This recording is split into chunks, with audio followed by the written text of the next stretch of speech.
Bayangkan otak sebagai portal yang memungkinkan manusia menyentuh sesuatu yang jauh melampaui fisik, alam ilahi. Bagian tertentu dari otak, menurut berbagai penelitian spiritual dan ilmiah, dianggap mampu menjadi jembatan ke dunia spiritual. Bagian ini menghubungkan kita dengan Tuhan atau kecerdasan yang lebih tinggi, memberikan kita pengalaman yang tidak bisa dijelaskan hanya dengan logika. Ketika kita merasakan kedamaian mendalam dalam meditasi, atau merasakan energi yang tidak kasat mata, ini bisa jadi merupakan cara otak membuka pintu menuju yang ilahi. Lebih dari sekadar organ biologis, otak memiliki potensi yang luar biasa untuk mengarahkan manusia menuju pemahaman spiritual yang lebih dalam. Koneksi ini memperlihatkan bahwa kita bukan hanya entitas fisik yang dikendalikan oleh impuls dan refleks, tetapi juga makhluk yang mampu menjangkau sesuatu yang lebih besar daripada diri kita sendiri. Kemajuan dalam neuroscience menunjukkan bahwa otak kita terus berubah dan berkembang, sebuah fenomena yang dikenal sebagai neuroplastisitas. Neuroplastisitas membuka pintu bagi kita untuk melakukan transformasi dalam pikiran, sikap, dan pandangan hidup. Dengan kemampuan adaptif ini, setiap pengalaman, pemikiran, dan kebiasaan mampu membentuk ulang otak kita, menciptakan pola-pola baru yang memengaruhi perasaan dan keputusan kita. Ketika kita menyadari bahwa otak bisa berubah, kita akan melihat bahwa perjalanan spiritual bukanlah sesuatu yang statis. Kita bisa melatih otak untuk menjadi lebih selaras dengan nilai-nilai ilahi. Dalam proses ini, kita bukan hanya menemukan kedamaian dan makna, tetapi juga membentuk diri yang lebih positif dan bijak. Apa yang membuat kita merasa terpanggil untuk berbuat baik atau memilih keputusan tertentu? Dalam konteks spiritual, ada pemahaman bahwa koneksi dengan alam ilahi mempengaruhi cara kita berpikir dan bertindak. Pilihan-pilihan yang kita ambil, walau terlihat sederhana, mungkin telah terinspirasi oleh sesuatu yang lebih tinggi. Ketika hati dan pikiran selaras, kita mungkin merasakan adanya dorongan untuk memilih yang benar, meski jalan itu lebih sulit. Pengaruh ilahi ini bisa menjadi suara kecil dalam hati yang mengarahkan kita di antara persimpangan hidup. Mungkin, dorongan tersebut adalah bagian dari koneksi spiritual yang menginspirasi kita untuk memilih jalan yang selaras dengan kebaikan, membawa kita ke arah hidup yang lebih berarti.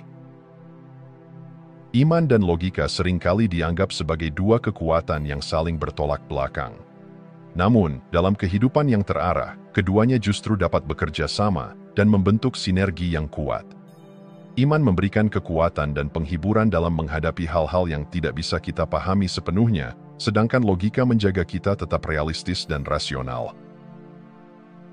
Ketika iman dan rasionalitas saling mendukung, kehidupan menjadi penuh makna.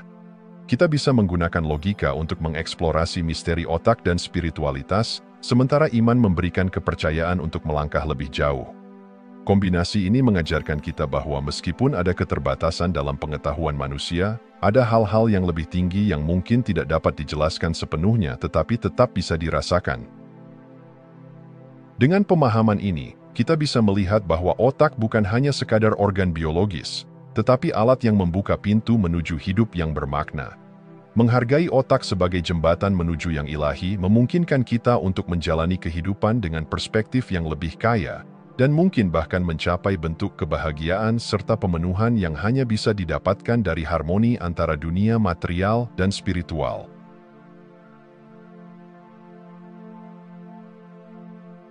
Dalam setiap keputusan yang kita ambil, terdapat tarikan kuat antara dua kekuatan di dalam otak, sistem limbik yang mengatur emosi dan prefrontal cortex yang mengendalikan logika.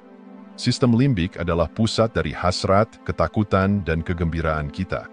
Disinilah kita merasakan dorongan mendalam yang terkadang sulit dikendalikan. Namun, logika yang bersumber dari prefrontal cortex memberikan kita kemampuan untuk mengevaluasi dampak dari keputusan tersebut dan menimbang pilihan dengan bijaksana. Pertarungan antara emosi dan logika mencerminkan dinamika dalam diri kita yang lebih besar. Kita seringkali dihadapkan pada pilihan antara jalan yang membawa kepuasan instan dan jalan yang lebih panjang tetapi penuh hikmah. Mengapa kita harus peduli dengan pertarungan ini? Karena memahami interaksi antara dua kekuatan ini akan membawa kita pada kesadaran lebih dalam tentang bagaimana emosi dan logika dapat bekerja bersama dalam membentuk kehidupan yang lebih bermakna dan terarah. Mengontrol emosi bukanlah tentang menekan perasaan atau mengabaikannya, melainkan mengalirkan emosi ke arah yang lebih produktif. Otak memiliki kemampuan untuk menyeimbangkan emosi berkat jaringan-jaringan saraf yang saling berinteraksi, terutama di bagian prefrontal cortex yang mampu mengatur impuls emosional. Melalui latihan dan kesadaran, kita bisa membangun kemampuan untuk menerima emosi yang muncul tanpa menjadi tawanan mereka. Latihan spiritual seperti meditasi, doa, dan refleksi diri memberikan kita kekuatan untuk meredam ledakan emosi dan mengubahnya menjadi dorongan positif. Ketika kita mengasah kemampuan ini, kita dapat bertindak dengan bijaksana, bahkan di saat-saat tersulit. Disinilah kita melihat peran nyata dari pengendalian emosi dalam mengarahkan hidup kita menuju pilihan yang lebih luhur. Penelitian menunjukkan bahwa praktik spiritual memiliki dampak langsung pada struktur otak, terutama di bagian yang terkait dengan rasa damai dan kebahagiaan. Doa, meditasi, dan refleksi diri memperkuat koneksi neural yang berhubungan dengan kedamaian dan kesejahteraan. Dengan mengulang praktik-praktik ini, kita menciptakan jalur-jalur saraf yang semakin dalam, yang akhirnya memperkuat kebiasaan baik dan pandangan positif terhadap kehidupan. Bayangkan otak sebagai taman yang selalu tumbuh. Setiap praktik spiritual adalah seperti air dan pupuk yang memperkaya tanah otak kita, memungkinkan tanaman-tanaman positif untuk tumbuh subur. Dengan demikian, praktik spiritual bukan hanya ritual, melainkan jalan untuk menanamkan kebijaksanaan dan kedamaian dalam otak kita, yang nantinya akan mewujud dalam setiap tindakan dan keputusan kita. Di dalam diri setiap manusia, ada potensi untuk terhubung dengan aspek diri yang lebih tinggi, atau yang dikenal sebagai diri sejati. Praktik spiritual membuka pintu bagi kita untuk mengakses bagian ini. Ketika kita berlatih kesadaran diri dan mengembangkan nilai-nilai spiritual, kita memperkuat hubungan antara otak dan diri tinggi, menciptakan perasaan tenang dan tujuan hidup yang lebih mendalam. Dengan semakin terhubung pada diri sejati, kita mulai melihat dunia dengan pandangan yang lebih luas dan penuh kasih. Emosi-emosi negatif seperti amarah dan iri hati mulai mereda, digantikan dengan kebijaksanaan dan cinta. Inilah inti dari perjalanan spiritual yang sejati, mengubah diri menjadi pribadi yang lebih baik dengan menyelaraskan otak dan hati pada nilai-nilai luhur. Bagian prefrontal cortex, yang sering dianggap sebagai pusat kendali niat dan kehendak, memiliki peran penting dalam pengalaman spiritual. Di sini, kita bisa merasakan dorongan atau inspirasi yang kita anggap sebagai bimbingan ilahi. Ketika kita mendengarkan suara hati yang muncul dari kedalaman, bisa jadi ini adalah manifestasi dari koneksi spiritual kita, sebuah pesan yang muncul untuk membantu kita menuju arah yang benar. Menganggap prefrontal cortex sebagai tempat komunikasi ilahi memberi makna baru pada niat dan kehendak kita. Ini bukan hanya tentang membuat pilihan yang baik, tetapi juga tentang menghayati setiap keputusan sebagai kesempatan untuk mendekatkan diri kepada Tuhan. Dengan memupuk hubungan ini, kita akan mendapati bahwa hidup memiliki tujuan yang lebih besar dari sekadar pencapaian material atau ambisi pribadi. Pilihan adalah salah satu anugerah terbesar yang diberikan kepada manusia. Dengan setiap pilihan yang kita buat, kita memiliki kesempatan untuk tumbuh dan mengubah diri. Prefrontal cortex adalah tempat di mana kehendak bebas kita terwujud, dan disinilah kita bisa menyadari bahwa setiap keputusan yang bijak adalah langkah menuju kedamaian dan kebijaksanaan yang lebih dalam. Kekuatan kehendak tidak hanya memberi kita kebebasan untuk memilih, tetapi juga kebebasan untuk berkembang. Dengan memahami bahwa pilihan kita memiliki dampak besar, kita bisa mengambil langkah-langkah kecil setiap hari yang akhirnya membawa kita menuju kehidupan yang penuh berkah.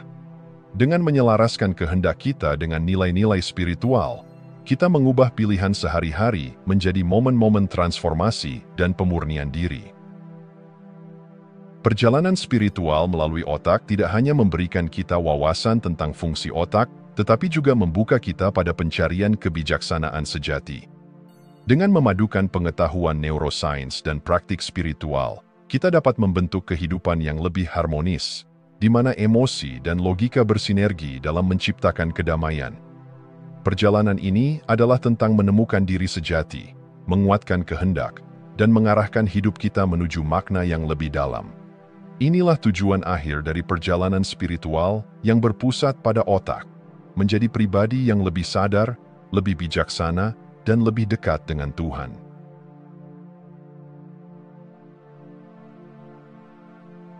Dalam kehidupan yang penuh dengan tuntutan dan tantangan, kesehatan mental menjadi kunci kesejahteraan sejati. Barbara O'Neill merumuskan 7 hukum kesehatan mental yang, bila diterapkan, dapat menguatkan batin dan pikiran, memandu kita pada kehidupan yang lebih seimbang dan damai. Hukum-hukum ini bukan hanya aturan praktis, tetapi landasan untuk memahami diri, mengembangkan kebiasaan baik, dan memperkuat hubungan kita dengan dunia di sekitar. 1. Hukum sebab akibat. Setiap tindakan yang kita lakukan memiliki konsekuensi yang, cepat atau lambat, akan kembali kepada kita. Pikiran, perkataan, dan tindakan kita adalah benih yang kita tanam dalam hidup. Pikiran-pikiran negatif seperti kecemasan atau kemarahan akan tumbuh menjadi beban mental, sementara sikap positif akan berkembang menjadi kebahagiaan dan kesejahteraan. Memahami hukum ini membawa kesadaran bahwa setiap keputusan sekecil apapun berdampak pada kondisi mental kita,